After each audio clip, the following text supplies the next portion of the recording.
Today we're going to start with kind of an interesting demonstration that ties into the course material. And I'd like to ask for some volunteers. Great.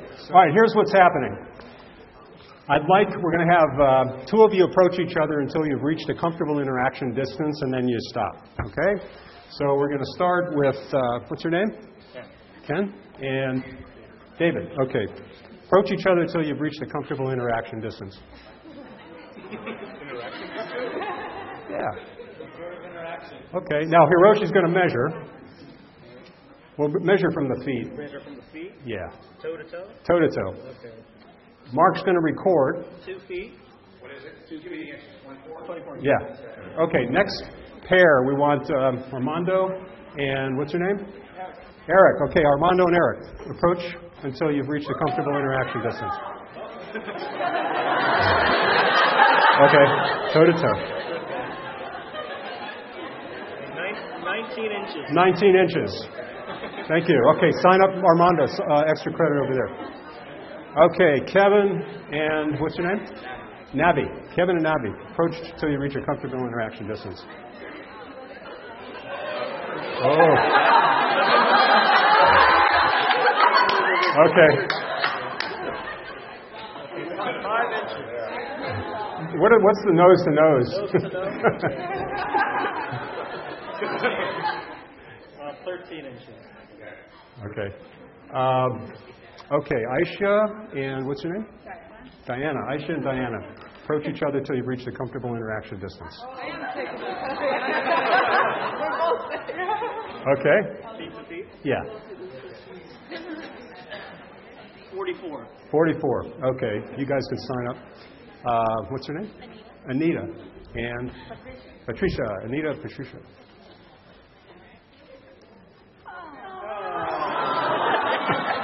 Okay, what's your comfortable interaction distance? 21. Okay, thank you. And what's your name? Aya. Aya. And Raquel. Okay, Aya and Raquel.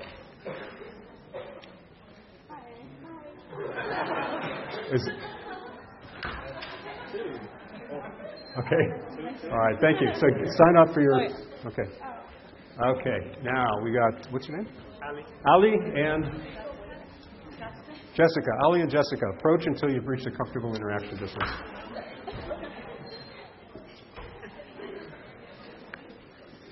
$24. Okay.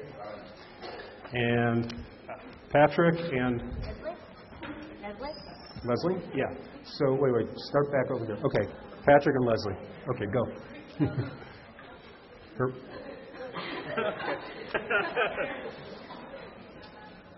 33. Okay. All right. Kevin? Yes. And Kevin and Karen. Okay. Hiroshi, stand back a little bit. Okay. Approach until you've reached a comfortable interaction distance. Hi. Okay. Let's see what your... 18. 18. Okay. Thank you all very much. Now, this is a little real-time experiment. Mark is going to tabulate the scores, and we're going to do an average on each of those columns. Okay, so we've got 25 for male, female, 22 for female, and 18. So when you read the Argyle and Dean study on interaction distances, do these data, are they consistent with that study? Are they not consistent? What are you seeing there? This was a pretty quick, non-controlled experiment, obviously. We didn't really do all the nice statistical and randomized controls. But what do you make of the data here? Well, one of the things that they found was that, in fact, the mixed pairs did stand further apart. Okay? So the data sort of confirmed that. They also found that the males to males tended to be a little further apart than the females to females. So that's a little different in these data, because you've got the closest distances here compared to the female-female pairs or dyads. So this is just kind of a quick indication of some of the kinds of methods and strategies that have been used to study personal space and interpersonal distance regulation. Now today, building on these themes, we have a special visitor who is one of the world's foremost environmental psychologists. So Mark is going to play. Couldn't be here in person, but he's going to be here on tape. So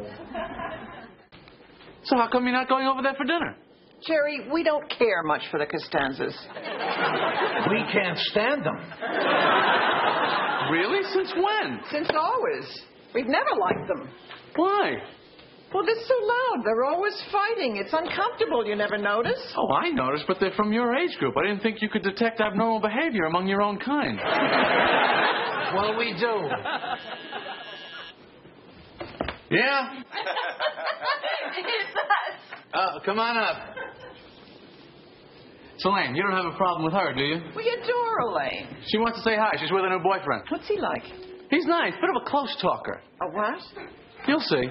Boy, I really had no idea that you felt this way about the Costanzas. They're exhausting. It's like being in an asylum.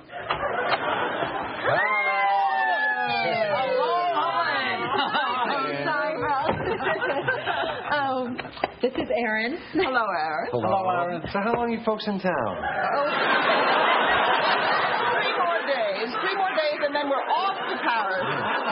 We're going with a select charter group. I love France. I was just there last year. In fact, I still have an envelope full of French francs.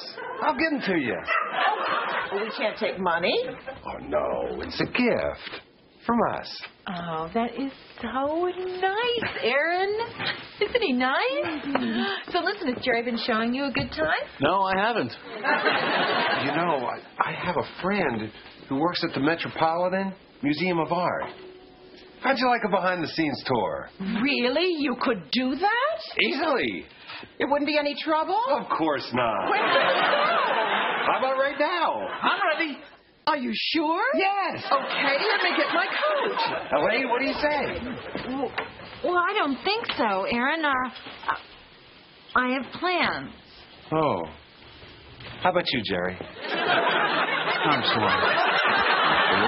To examine the artwork up close. Maybe I'll try and catch up with you. Oh, no, that won't happen. All right, we're off. Okay. Let's go. Okay, bye-bye. Have a good time. Bye. See everybody later. Okay. Bye.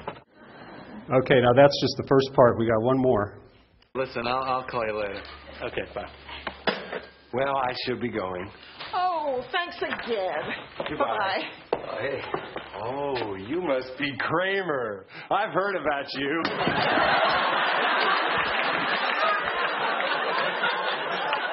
You must be Aaron. I've heard about you. Well, see you later. Yeah.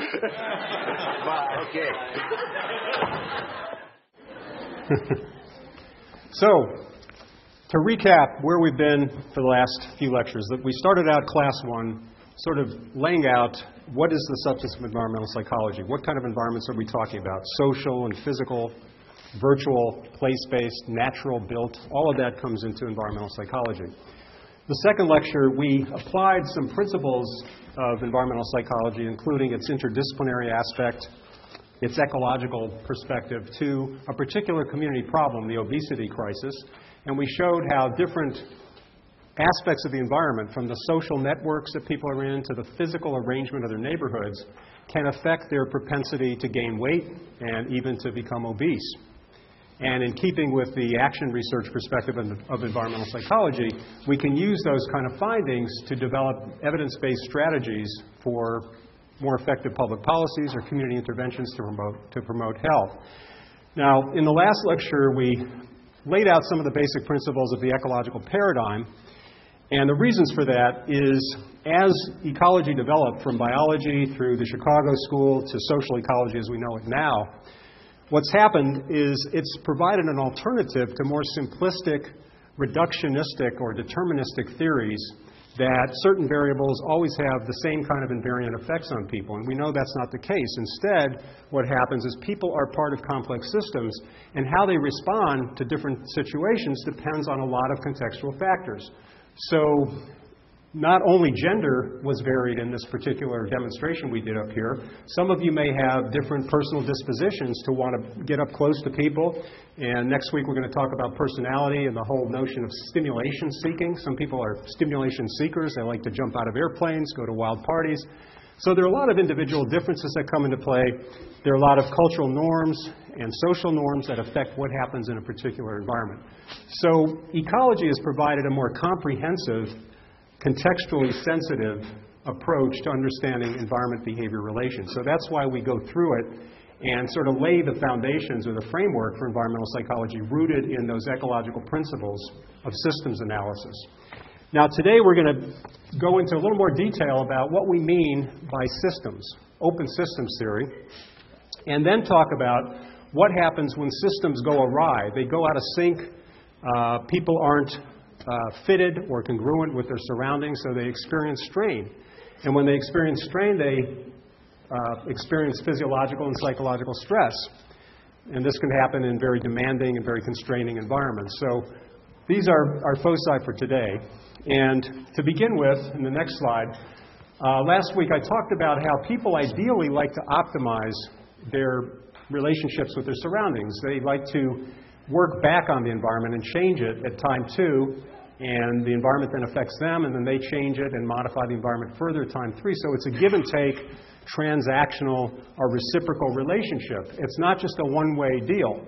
Here, you've got a very rigid environment where someone's living in poverty, for example, or they're in prison or some other extremely constraining environment, and every time they try to modify that environment through their behavior, they're blocked. So this is a more passive adaptation situation. But what you see when people are free to optimize their environments and try to achieve this sense of fit with their surroundings, this is a very cyclical kind of process. It recurs over time. And that's one of the key features of a system. It has some continuity, some cycles that can be observed over time. So in the Katz and Kahn article assigned for this class, they lay out these 9 basic principles of systems theory. And it's important that you understand what these mean and how they work together. So what do we mean by input? Anybody have an example of an input into a system or in systems terms? What would be an input, a throughput, an output? Yeah. Okay. So a system takes in raw material. We eat a meal, and that's the input, and then the throughput is our digestion, and then the output is our energy. We're able to do work because we've ingested those calories. Or if we're in a team, we take in information. That's the input. The team processes that information, and through collaboration, they come up with a new theory, a new insight, and then they publish that. That becomes their output. So whether we're talking about social systems or biological systems, these basic input, throughput, output cycles are key.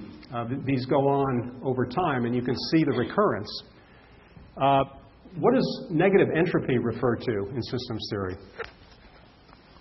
What do we mean by entropy and then negative entropy? The notion of entropy, the second law of thermodynamics in physics, is that all systems tend toward their least organized state. They want to go to the most disorganized state. So life tends toward death, for example, dissolution. Groups, when they're formed, often dissolve and morph into other organizational forms. So negative entropy is the system's capacity to resist that and stay organized. So a program like social ecology or a school of social ecology wants to stay put. It wants to continue rather than be disbanded and changed around. So that's a kind of negative entropy. It's the effort of a system to sort of stay whole, remain intact. And we know that systems are always changing. They don't always get to stay in a stable form. But negative entropy is that resistance to this dissolution tendency in nature. Negative feedback encoding is when the system is having a hard time staying whole and staying organized. It gives itself feedback that something's wrong. So when you feel exhausted from studying too hard or not getting enough sleep, you get certain signals. You can't think as clearly.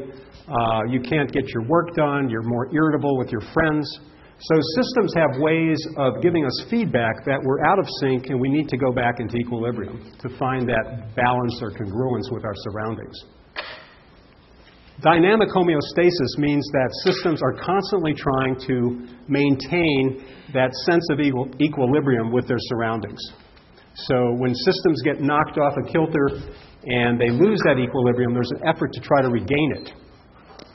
Differentiation is the idea that systems often develop duplicate or redundant ways of achieving the same system state. So I can eat different foods, different sets of foods to arrive at the same number of calories, for example. They may not be all the same nutritional value, but I can pretty much approximate the same number of calories by eating different combinations of foods.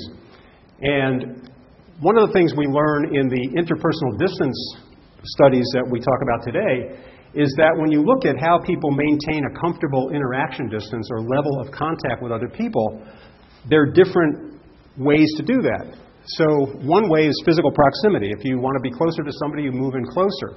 If you don't want to be close to that person, you might move away.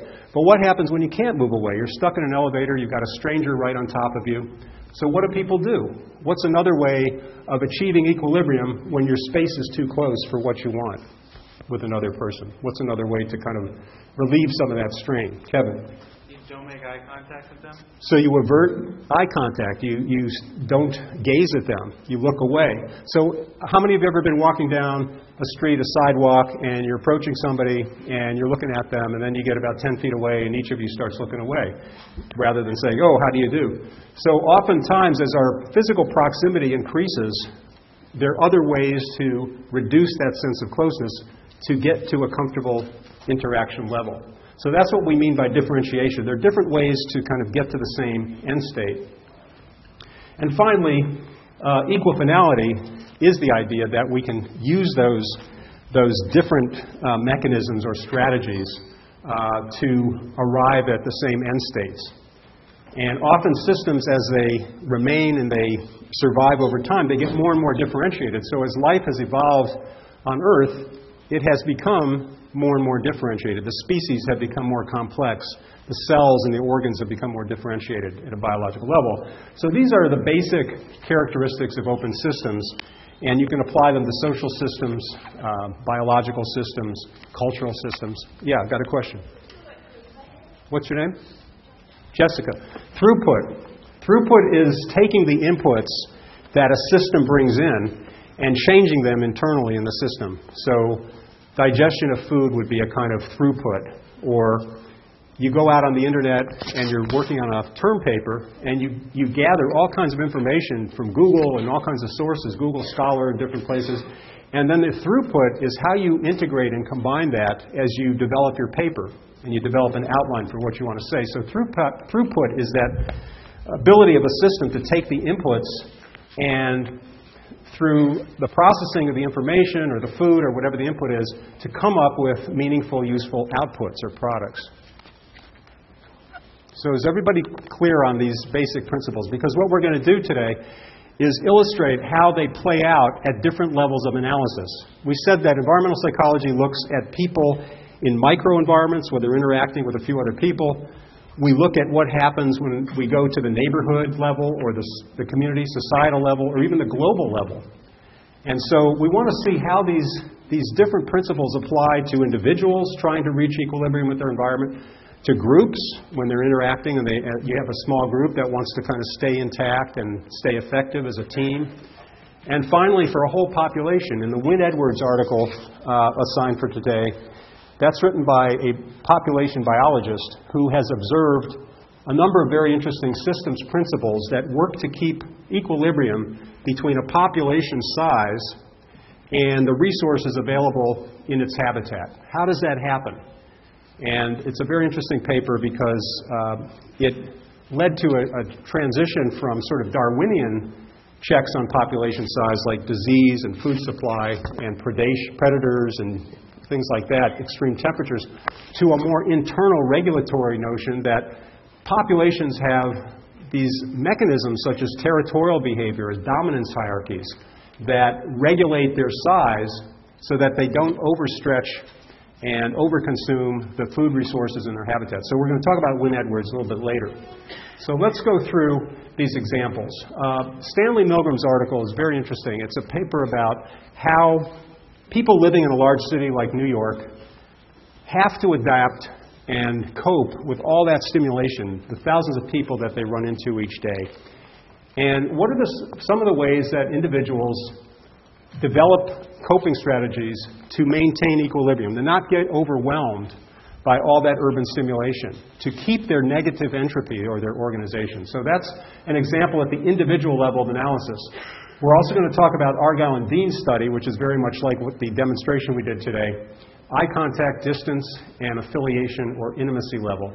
And this is an analysis of systems principles at the group level, as is the Bales and Wicker articles. Bales talks about the pendulum model and dual leadership models of groups, and we'll say what that is. But those are ways of keeping homeostasis in groups, and it shows the differentiation in groups that we were talking about. Alan Wicker is a student of Roger Barker, who came up with the idea of behavior settings. And we'll talk about behavior setting as a kind of eco-behavioral unit, and how it is that these behavior settings maintain their longevity. They instead of dissolving, they're able to remain viable and maintain their equilibrium with their environments. And finally, the Lynn Edwards paper I was just describing, self-regulating systems in animal populations. So we're going to look at systems principles from the individual, the group, to the population level. Okay. Stimulation overload. This is the focus of Milgram's paper on what it means to live in a big city. Overload is a situation where we're getting inputs too quickly and too numerously to process them effectively. Too many too quickly. This can happen to an air traffic controller who's trying to manage several flights coming in at the same time. And in fact, this is one of the highest burnout occupations that we know of. The people in those roles often get sick earlier, they often have to retire earlier because there's so much pressure on them sort of keeping people alive in these airplanes, avoiding air crashes, that they often get overloaded, and that takes a toll on their health.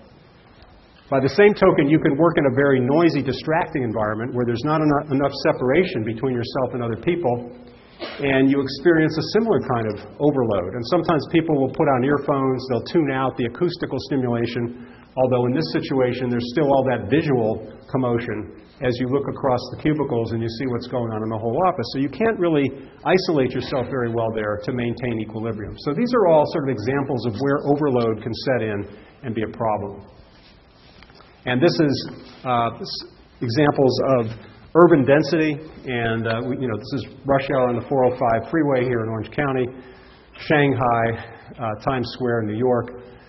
But often our stimulation is place-based. It comes from crowding. It comes from noise. It comes from being jostled on subways when you're packed together with a lot of people.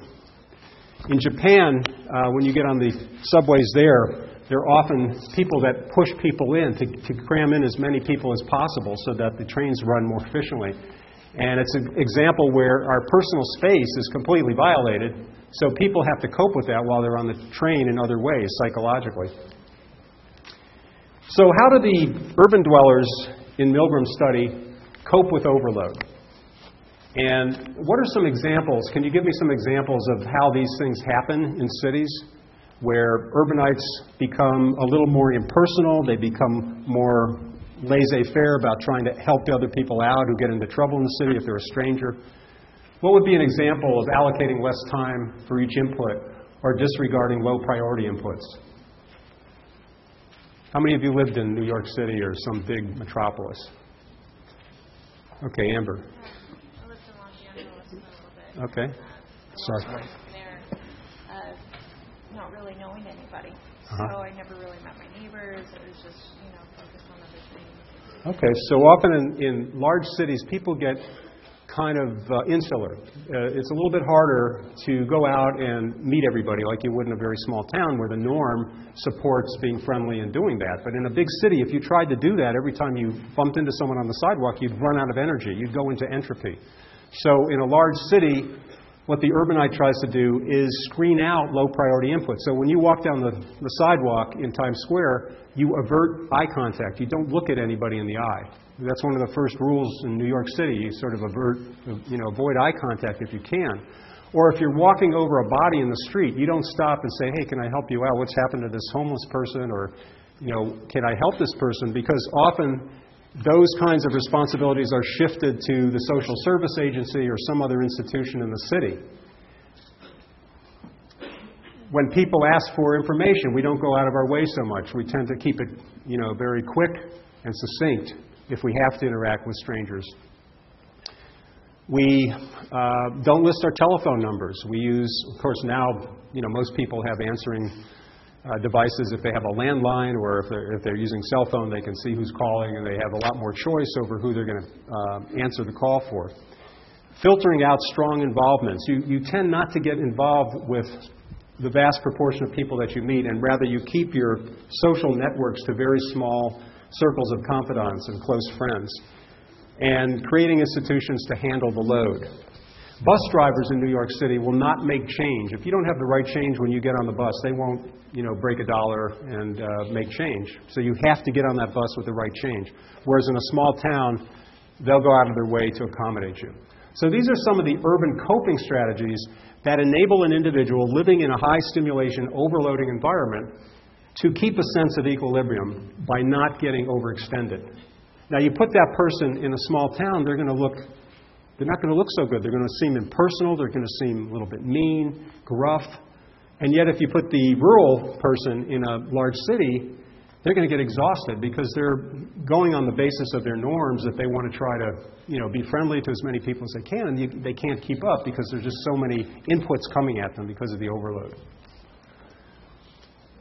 Now, I mentioned in that situation of people getting crammed into a subway that personal space or the ability to optimize and maintain comfortable interaction distance just goes away completely because you're crunched together with a lot of strangers. So people tend to, in those situations, regard each other as non-persons. They look away, they don't interact, they don't converse, and they find ways to compensate for the fact that their personal space is being violated. Now, this definition that Robert Sommer proposed is the idea that we all have these invisible boundaries around our bodies, this personal space bubble, into which intruders may not come. Now, in point of fact, intruders can come into our personal space, but it makes us uncomfortable. So typically, we're going to want to pull back, we're going to want to retreat, or we're going to want to look away to compensate for that strain of having violated personal space.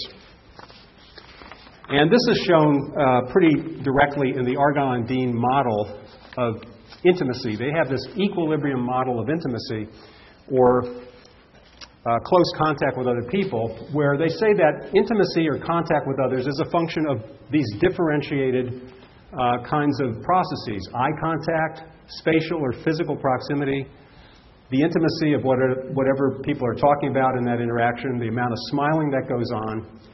And these things can be interchanged. They're sort of fungible. You can get to the same level of psychological contact or intimacy by changing around what mechanisms you use in a particular situation. So they went ahead and they did this first study in the laboratory where they had individuals approach either a photograph of another person, a real person who had their eyes shut during the time that the person was approaching them, and they were working for the experimenter, so they were told to keep your eyes shut while this person approaches you, or someone with their eyes open.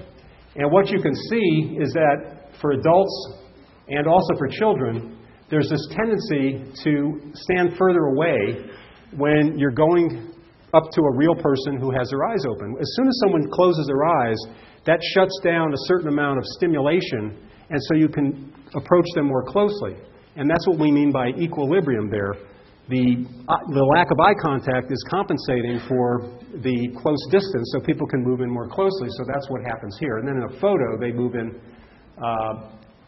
here more closely. And subjects stand 11 inches closer to the photograph than to the person, and 6 inches closer to a person whose eyes are shut than to a person whose eyes are open.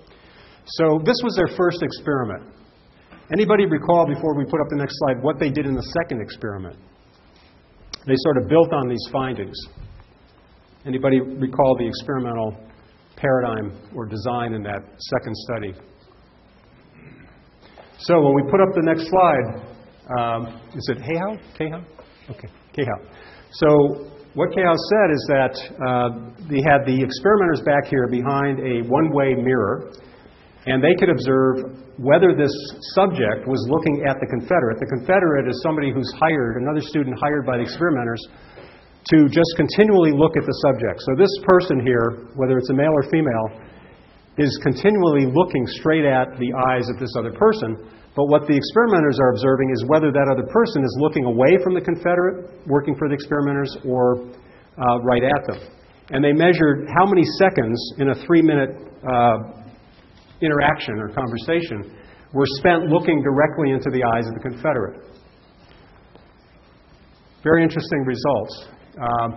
What they found is that, as we said, the male subjects and female Confederates and the female subjects and male Confederates, on the whole, looked at each other less time. These are the number of seconds, so in 3 minutes you can go 180 seconds, and so this goes up to 140 seconds.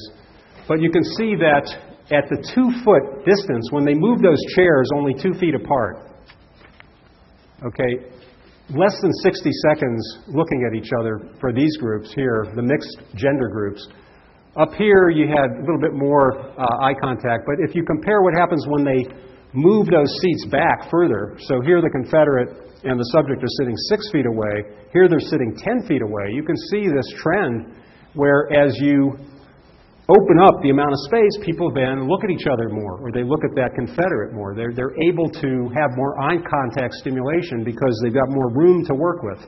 So that's what we mean by the equilibrium model of interpersonal intimacy or contact, that the space is compensating and allowing more eye contact when you have more space to work with.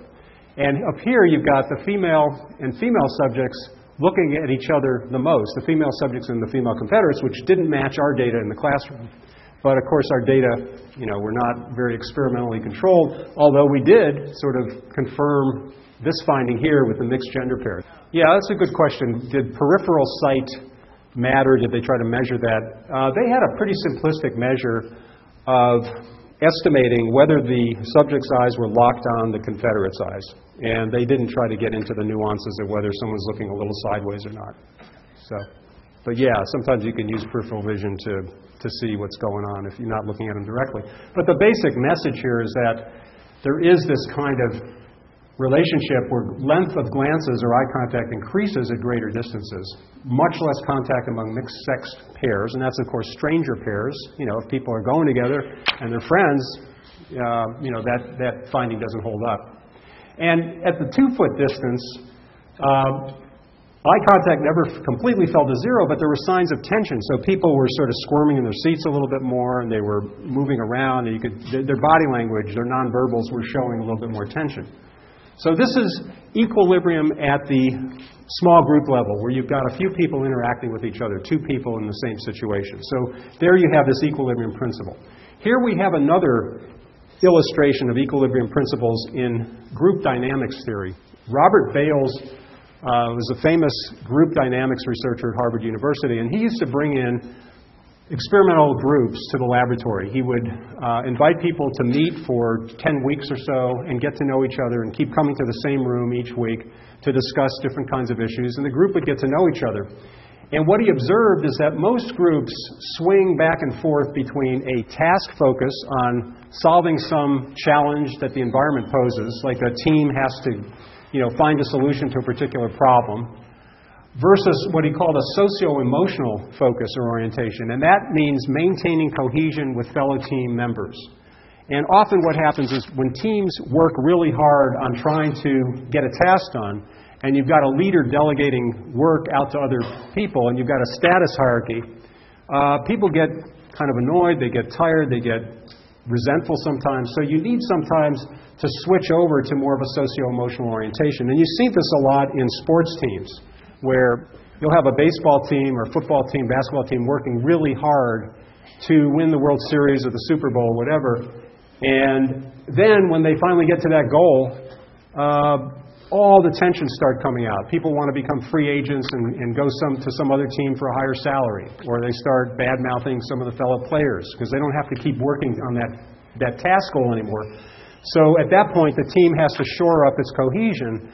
And you have, when Bales talks about the dual leadership model, what happens in a lot of these groups is that a task leader emerges who is really good at exhorting people to work hard, get the job done. They don't care about delegating authority. They don't mind status hierarchies. And then you have another person who plays off of that task leader who is more of a socio-emotional leader. They crack jokes. They're more laid back. They sort of take the edge off. And these two types of leaders work in tandem in many group situations. So that's what Bales discovered through his research, that there's a kind of equilibrium process that happens in small groups, which are systems. And in order for those groups to maintain negative entropy and stay whole, they have to manage these task requirements with their socio-emotional or internal cohesion requirements. If they ignore this completely, they're going to dissolve, they're going to break up. So you have to have this kind of, he calls it the pendulum model. You have these different emphases swinging back and forth over time. And that's what we mean by systems being cyclical. You can see these patterns of interaction as they cycle over time. So that's another example of systems principles at the small group level.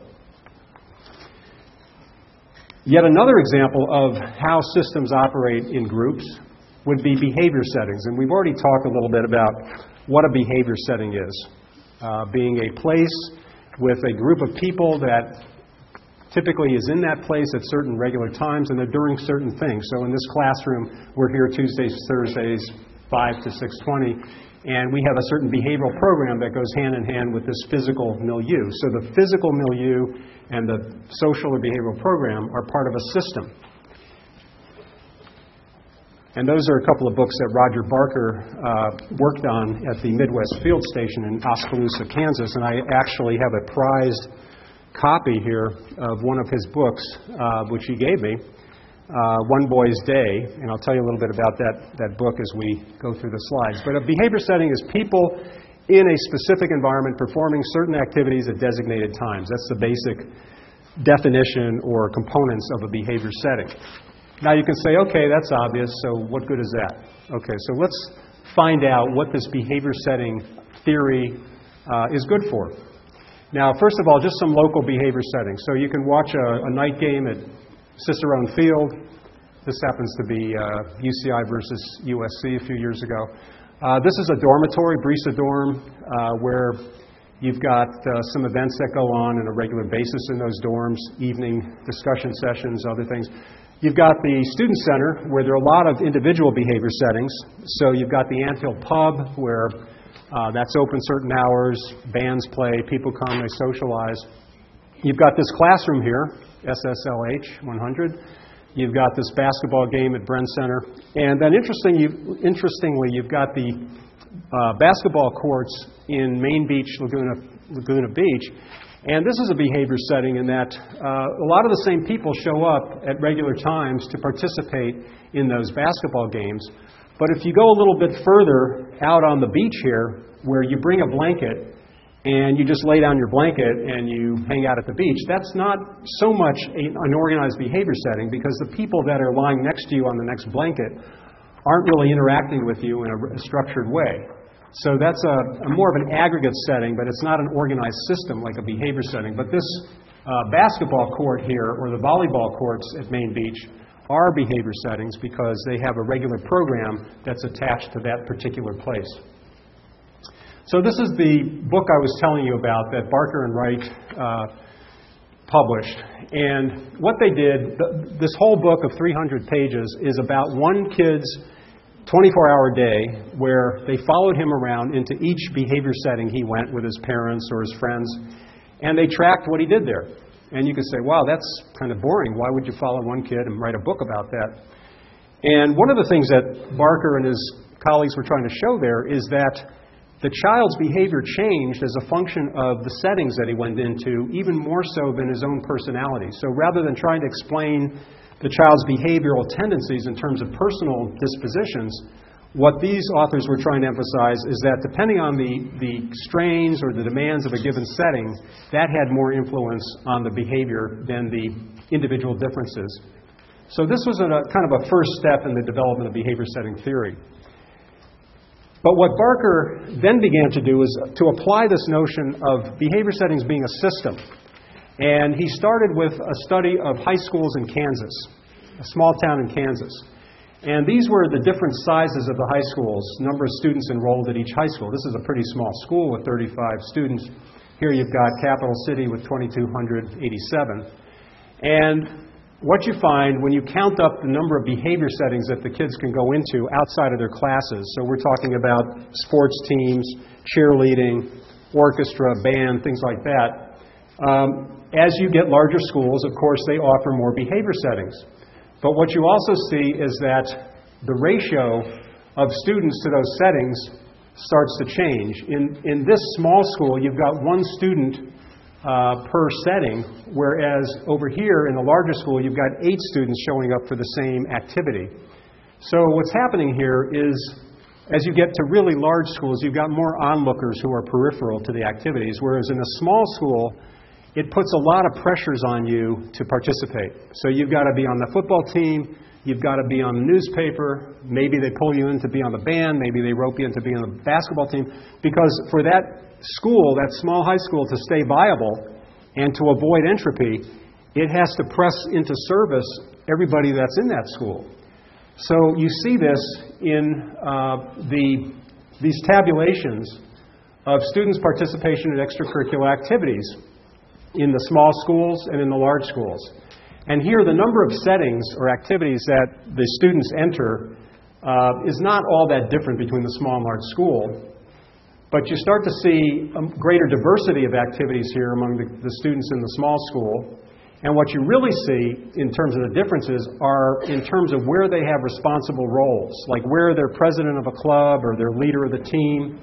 And in the small schools, the students have much more opportunity to take on leadership roles and responsible positions than if they're going to a large school. Now, this starts to have pretty important developmental psychological implications, because if you're going to a small school and you're talking about whether students develop a kind of extroverted or leadership potential, that's much more likely to happen in this situation here than in this large school where students tend to be more onlookers and peripheral.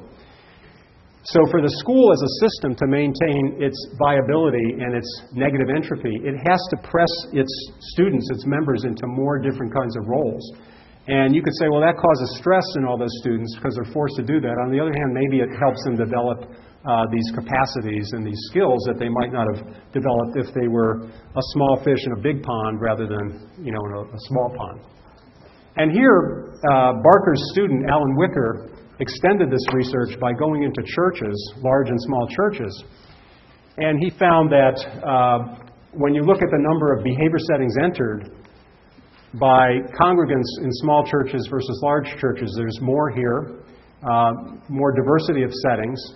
And then again, when you look at the number of settings, whether it's the women's club or the men's club or the choir, where people have responsible leadership roles, much more so in the small church than in the large church. And then if you look at Sunday worship service attendance, more frequent in the small church than the large church. So what we're seeing is an understaffed, or what Barker called an undermanned setting, puts more pressure on people to maintain that system, to keep it in equilibrium with this environment. Because if the people didn't show up and do that, the church would fold. And then even the amount that they contribute to charity over a 52-week period, significantly higher for the small church members than for the large church members. So pretty interesting data as to what happens in these behavior systems that are settings that are understaffed and are pushing people into more diversified roles. So Alan Wicker developed this diagram of different degrees of manning, and now we refer to it as staffing.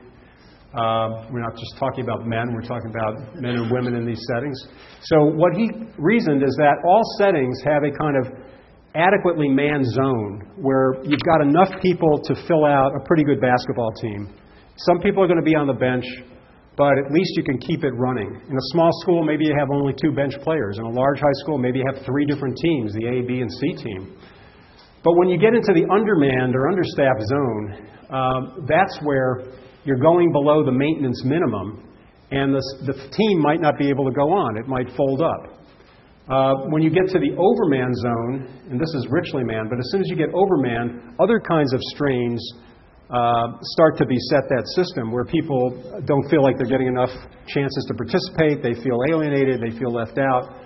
So settings try to stay ideally in this adequately manned zone, and that's what he means by degrees of manning, and that's what we mean by behavior settings as a system that are trying to maintain equilibrium with their environments by staying in this sort of sweet spot here where you've got just the right number of applicants for the roles in the setting. If we had 450 students in this classroom right now, it would be an overstaffed classroom from the point of view of the students because people would be in all of these aisles. It would be a much more crowded feel. A lot of you wouldn't have seats between you. So it would be a kind of more tighter feeling. And participation rates might go down, or participation opportunities might go down because we would be overstaffed relative to the size of the room.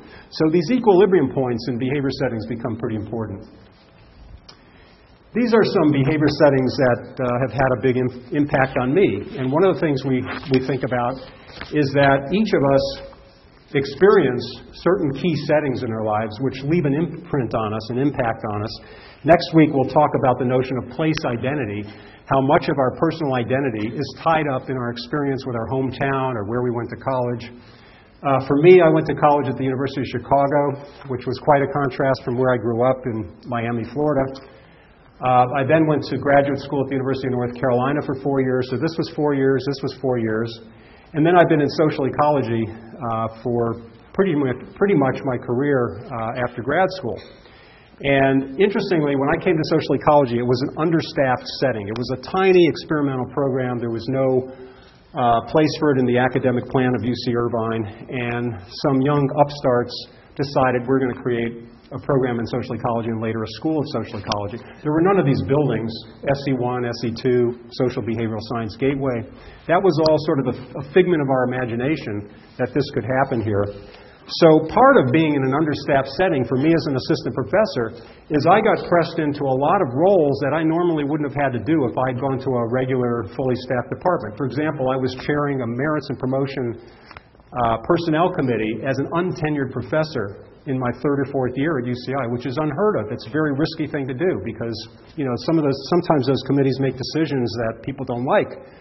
So we had to do those things to keep the program going, to keep it maintained.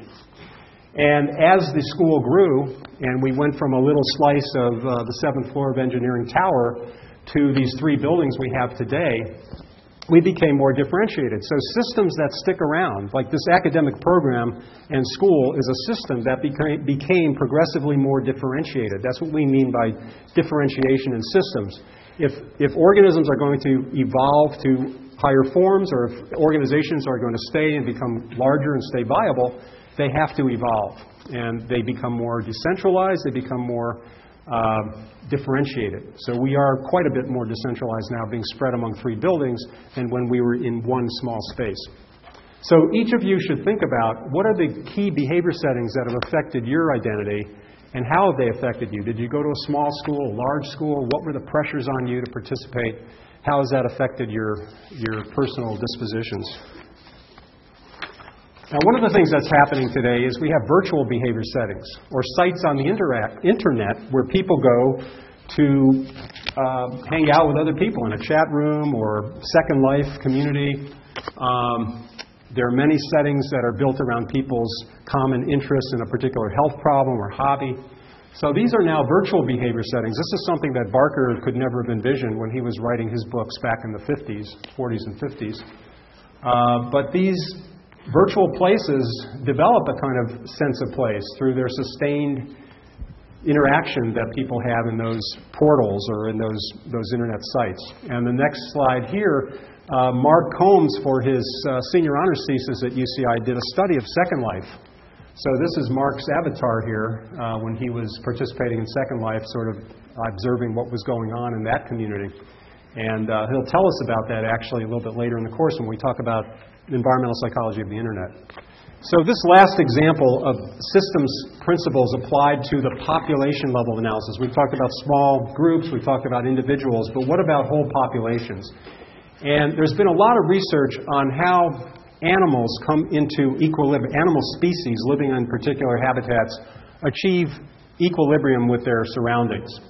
And Wynne-Edwards was one of the first to discover through observational research this concept of territoriality, which results in his terms in a parceling out of the habitat into a mosaic of breeding and feeding lots.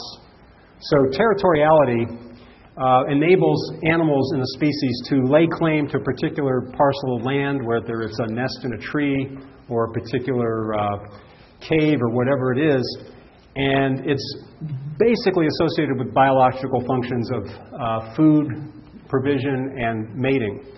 And we're going to talk about how in human populations, and this will come in the next couple of weeks, how human territoriality has become much more differentiated, where we talk about our cars as being our territory. And it's not associated necessarily with biological functions, but as status. And we talk about copyrights and patents as kinds of territorial behaviors. But for animals, which is what Wynne-Edwards was studying, he found that territorial processes help maintain the balance between population density and local resources within the limits imposed by the carrying capacity of the habitat. So what is the carrying capacity of the habitat? Anybody recall what that is? Yeah, so the carrying capacity for a given species in a given habitat is how much food resource there is, and once that gets overextended or overconsumed, the animals can't live there anymore. They're going to starve, they're going to have to migrate, they're going to have to do something. So that's the carrying capacity. The ceiling density, on the other hand, is a level of population density at which negative feedback signals start to go to members of the population that they're too crowded, they need to spread out. And we're going to talk about how that works as a kind of equilibrium maintaining system. So the ceiling capacity gets reached before the carrying capacity, hopefully, because if you exceed the carrying capacity, the animal community is done. They die off, they starve, they have to move somewhere else. So the ceiling density is the point at which they start to realize through different kinds of signals that they have overextended. They're overextending their resources in that area.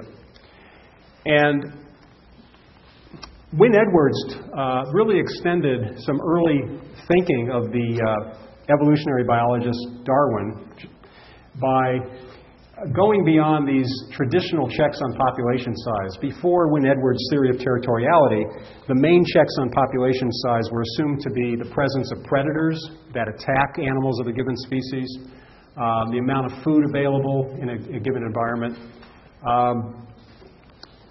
physical factors such as climate, climate extremes, where you get, we're going through global climate change, so that affects certain species who are much more sensitive to climate change than others, and mortality from disease. So these are all reasons that animal communities can get sick, they can die off.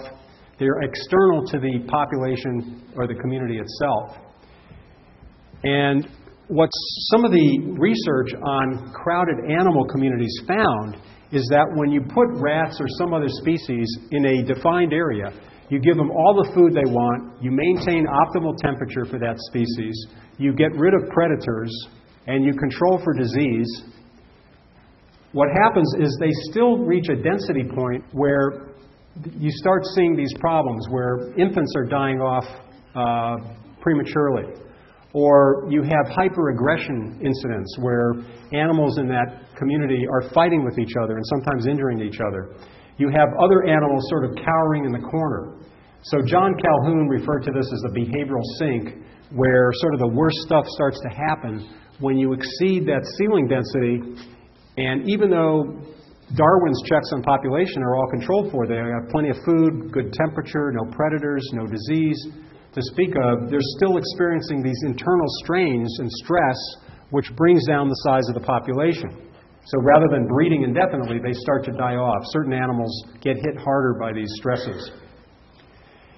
And what Wynne-Edwards reasoned is that contrary to Darwin's external checks on population size, animal populations have these internal regulatory mechanisms that keep their community, their numbers in check or in balance, equilibrium, with the resources in their environment.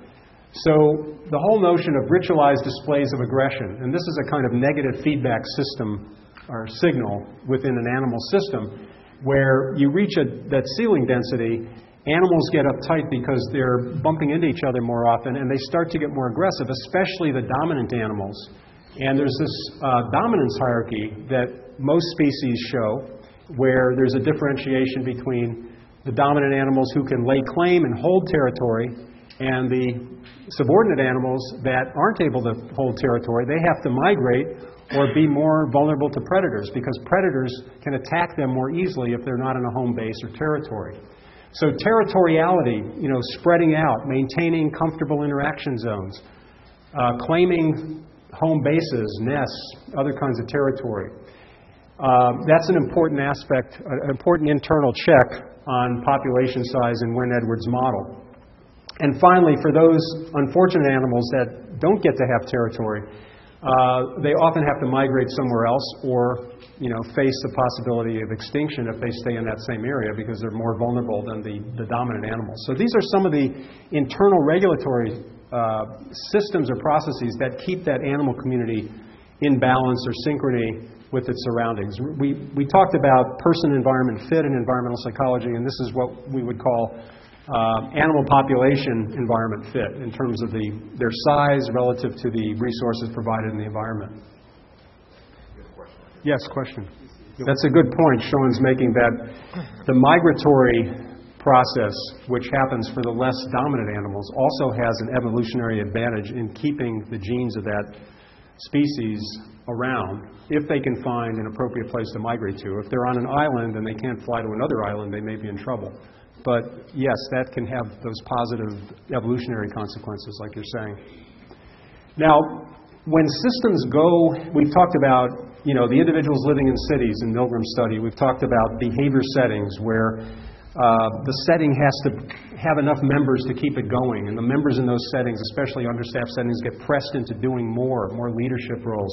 We talked about the pendulum model of group dynamics in Bale's studies, shifting from the task orientation to the internal cohesion or socio-emotional orientation. Now, when systems aren't able to do this effectively, the members of those communities, whether they're animal populations or human groups, become stressed. And so I want to just walk through a few basic principles of stress theory. This person here, Hans Selye, is regarded as the sort of discoverer of stress, the idea of stress. And basically, he was a medical student at McGill University, and he started to notice, even though medical students are trained to look for differences between diseases, he started to see a lot of commonality or common symptoms across different diseases. Like people who were fighting off cancer or going through tuberculosis or experiencing a gunshot wound showed a lot of the same stress symptoms across those different kinds of challenges to their bodies. So he began to focus on this generalized stress response that was common to all illnesses or many different kinds of illnesses. And we know today that stress responses are, in fact, a common precursor of heart disease, cancer, diabetes. For example, inflammation processes in the body, which are related to stress experience, is a common etiologic factor across all those different diseases. So Selye was clearly onto something when he began to come up with this idea of stress. Physiological stress, as he defined it, is the situation where you have too many demands exceeding the body's capacity to cope with those demands. So all of these notions of stimulation overload in Milgram's article or in Selye's physiological studies of stress, it always involves an imbalance between demands and ability to cope with them. And he also noticed that when people go into these stress responses, there's a kind of temporal set of phases that they go through. Initially, they can rise to the occasion and fight off whatever challenge they're dealing with, and this is a stage of resistance. But if they're chronically exposed to that strain and they can't get away and take a vacation or get some respite from poor living conditions, they give in to the stage of exhaustion, and that's where disease and potentially death, premature death, can set in. So the stress response is phasic over time, and it also has certain common symptoms, physical symptoms or manifestations. People undergoing stress typically have enlarged adrenal glands. They're pumping out a lot of adrenaline for that fight or flight reaction to environmental challenges. They tend to develop gastrointestinal ulcers, and we know this from people that have experienced stress and have gone through autopsies And, they've been examined for these different symptoms. Also, the immune system, and one part of that is the thymus gland, begins to shrink and become less capable. So these are common physiological manifestations of this general adaptation syndrome, this general stress syndrome that Selye discovered. We also said in the last lecture that psychological stress is more about perception. People's perceptions of environmental demands and their perception of ability to cope with them. So when you're approaching someone in close quarters, some of you may be very extroverted. You like to meet a lot of people, or you're a stimulation seeker. That's not a challenge for you at all. You enjoy it. Whereas other people would prefer to kind of hang back and not meet so many people, or maintain more, larger personal space.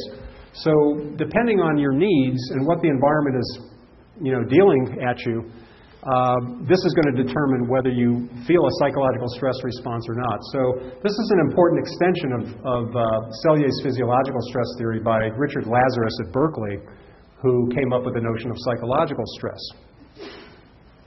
Now, some interesting things about stressors. For one thing, they have after effects on us.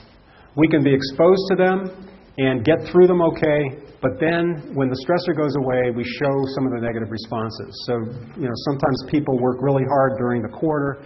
They go home on break, they get sick. Why should they get sick? They're relaxing. But these strains build up over time, and they show up as after effects. They occur after exposure to the stressor. And we found this in our study of children going to school under the flight path in Los Angeles, 3rd and 4th graders. And we gave them a number of different kinds of tests. We brought them into sound-insulated trailers where it was a quiet environment. So any behavioral problems they were showing were after effects of the exposure to noise, because we were comparing noisy school kids with quiet school kids going to school outside the noise zone. And for example, in this proofreading task, where we asked these 3rd and 4th grade students to read a passage appropriate for the grade level and cross out every E, the letter E, anytime they came across a letter E, you see this wide divergence, especially for kids that have been in the schools for 4 or more years, between the quiet and the noisy schools, where the noisy school kids are much less able to do that proofreading task effectively. And these are some of the elementary schools we studied. We published this book later on, Behavior, Health, and Environmental Stress, on that research. And some of that research has actually been cited in efforts to prevent airports being located near residential areas, such as the Orange County Airport versus the Great Park that we now have. You see after effects to stress in a lot of different professional situations. So we know that this book that was published about medical errors in surgery and in treatment of people in hospitals, there's a lot of errors that happen by physicians, nurses, air traffic controllers, because they're overloaded. They're trying to process too much information. And that's what we mean by those negative consequences of overload. They strain your attentional capacity to the point where you're not as effective monitoring your environment. People get more irritable and aggressive when they're under strain. They become less sensitive to social cues and less socially responsible. They become more vulnerable to disease. So this issue of stress and overload is really important, and it has implications for all of us. I think we can all relate to the idea of overload and stress by virtue of being in an academic setting where a lot of times we're trying to process a heck of a lot of information, and it's hard to sort of keep it all in balance. Stressors also have additive effects. This study by Gary Evans at Cornell University. Gary was one of the first professors here in the program of social ecology for many years. And he's done a lot of research on stress and poverty. And what he finds is that poverty is not just one monolithic experience for people. It involves poor housing, noisy and crowded schools, neighborhood violence exposure and fear, broken families, low household income, environmental racism issues where you have more exposure to pollutants and contaminants. So all of these are multiple whammies on people that are living in poverty. So stressors have multiple effects in many cases. They're not just a single kind of phenomenon or single factor, but they involve many different challenges and strains on people. One other point I want to make about systems is that I've been saying that most of our human environment systems strive for equilibrium. Maruyama published a very interesting paper that documented that many systems don't counter their deviations. They don't go to equilibrium. Instead, they're deviation amplifying.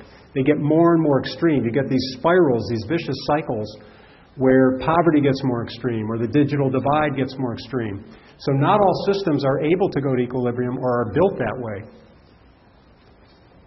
Deviation countering. The system processes minimize departures from equilibrium. So we're trying to maintain homeostasis in those kind of systems. In deviation amplifying systems, the processes operate to increase and maintain departures from equilibrium. So let's look at a couple of examples of those types of systems. Here you've got a thermostat, which is a physical system, a mechanical system, and we can set the temperature level at exactly where we want the air conditioner or the heater to kick in if we get to that sort of break point, that ceiling temperature or whatever or ceiling degrees that we want to not to exceed or to compensate for. And this is a deviation countering system. So if it gets too cold, the heater goes on. If it gets too warm, the air conditioner goes on. In human systems, often we have deviation amplification because human systems are a little more complex. So in this case, if the conductor criticizes the violinist while she's playing in a concert, she may respond to that criticism in positive ways. She may play better, get back in tune, practice harder when she gets home. Or she might get resentful that the guy came down on her during a concert and the next time she plays a little bit more carelessly for spite. So deviation amplification can happen when people criticize each other and you don't always get kind of a return to equilibrium where that person tries to maintain your expectations, but rather you get a cycle of building hostility or resentment. So that is symbolized by this kind of situation here where you have that criticism because the person's playing poorly and then they in turn play worse the next time around. Now, if the person really respects the conductor and wants to please that person, then this would be a positive sign. That is, they would be trying to bring their behavior back into line with their expectations to reach some kind of equilibrium. So often in human systems, we have these deviation amplifying processes. A coach can criticize a player. That player may, try just that much harder next time and do better in the next game, or maybe they don't like the fact that they were humiliated in front of the rest of the team. They play worse the next time. The digital divide is a good example of how you have this deviation amplification between the information rich and the information poor. So that's a deviation amplifying process. So it's an important distinction in systems theory. Now, just to recap, this is where we've been in the last lectures. We talked about the origins, the interdisciplinary scope, the action research orientation of environmental psych. We laid out the ecological paradigm and systems theory as a basis for understanding people-environment relations, as alternative to deterministic explanations. And then today, we looked at what happens when you have a lack of congruence or fit. You have these stress reactions, and we looked at systems principles across several levels. Now, the last slide here, I just want to call your attention. This is what we're going to be doing the next few weeks. We're going to go through these substantive areas of environmental psychology research, and these are very interesting areas. Environmental cognition, cognitive mapping, personality, human spatial behavior. And these all operate in like a system. They're not mutually exclusive. When we go into an environment, sometimes we're interpreting it simultaneously to evaluating it and behaving in it.